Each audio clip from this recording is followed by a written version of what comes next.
और अब बात एक नई तकनीक क्रांति की।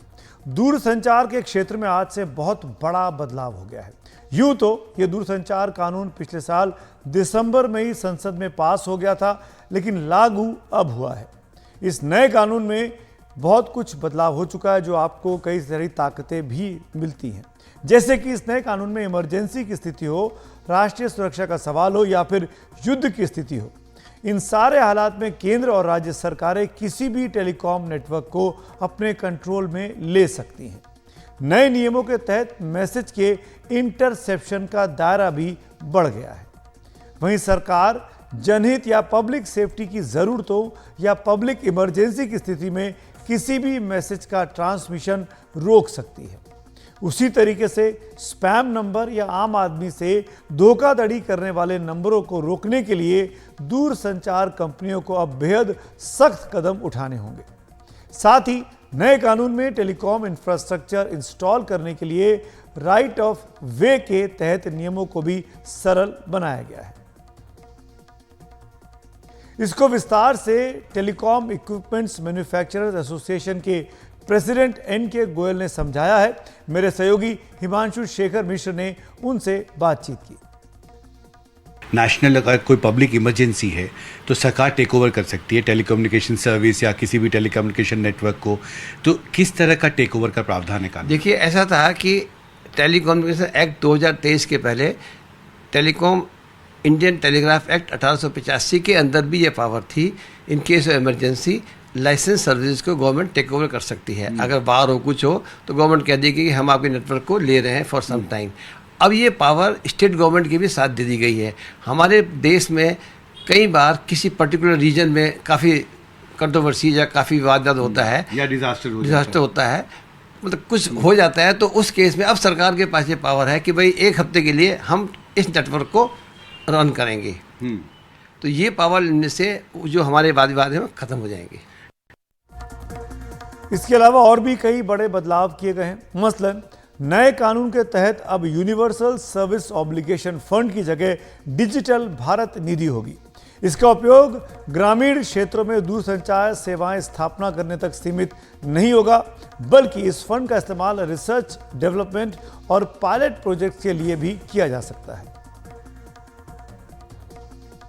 गैजेट नोटिफिकेशन में कहा गया है कि आम लोगों के सशक्तिकरण के लिए टेलीकम्युनिकेशन एक ताकतवर हथियार है, लेकिन इसके दुरुपयोग से आम लोगों के हित को काफी नुकसान भी हो सकता है।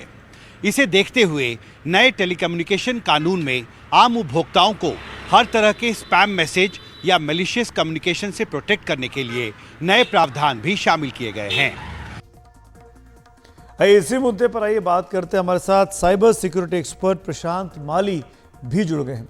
माली साहब, पहली चीज तो जानना चाहेंगे, टेलीकम्युनिकेशन का जो नया एक्ट है, ऐसा क्या प्रोविजन है कि ये फ्रॉड को रोक सकेगा? आम व्यक्ति को, आम कंज्यूमर को इससे फायदा होगा?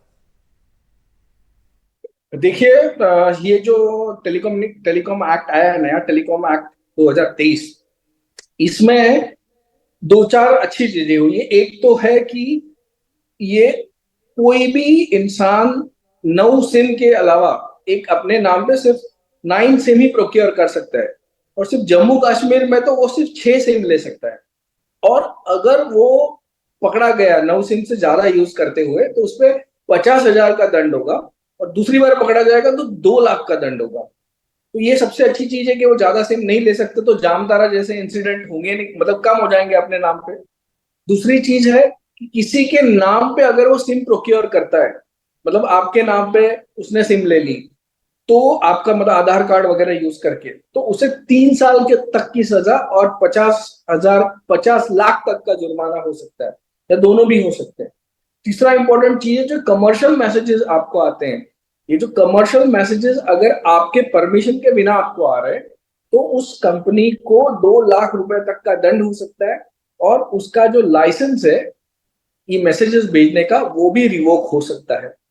इसके अलावा है कि कोई अगर आपके मैसेजेस को स्नूप कर रहा है, मतलब आपके मैसेजेस बीच में से पढ़ रहा है या कोशिश कर रहा है, तो उस पर 3 साल का दंड और 2 करोड़ का उस पर फाइन हो सकता है अगर कोई स्नूप करता है तो।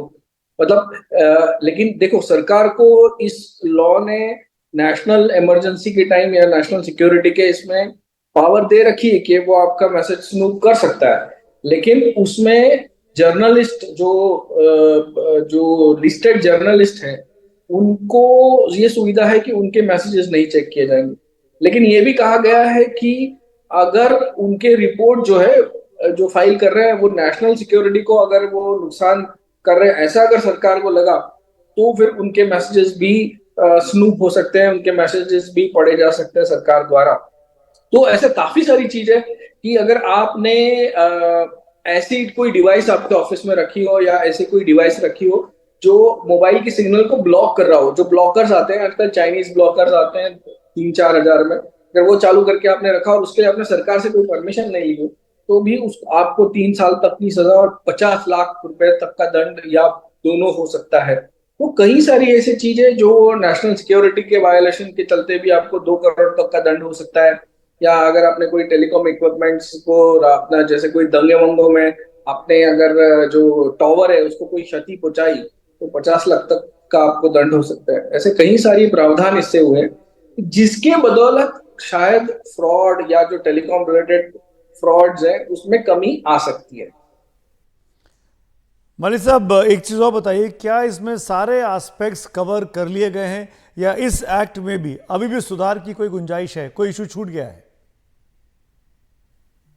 देखो, इसमें जो टेलीकॉम को यूज करके जो फ्रॉड करते हैं जैसे कि सिम स्वैप फ्रॉड है या सिम एक्सचेंज फ्रॉड है जो है, इसको कैसे कम किया जाए उसके लिए कोई प्रोसीजर का प्रावधान बहुत कम है। दूसरा, 3 साल के तक की सजा, मतलब ये सब बेलेबल ऑफेंसेस है। अगर नॉन बेलेबल ऑफेंस, देखो कैसा ही है इस लॉ में, मैं ये देख रहा हूँ कि आपको बेल मिल जाएगी लेकिन आपको फाइन जो है वो बहुत बड़ी लंबी चौड़ी रखी है। तो ये जो नो बेल का जो डर है ना वो काफी लोगों के दिमाग में होता है। आखिरी की पनिशमेंट का इतना डर नहीं होता जितना बेल नहीं मिलने का डर होता है। तो वो डर इसमें मुझे नजर नहीं आ रहा है, इस वाले जो लॉ बना है उसमें वो नजर नहीं आ रहा है।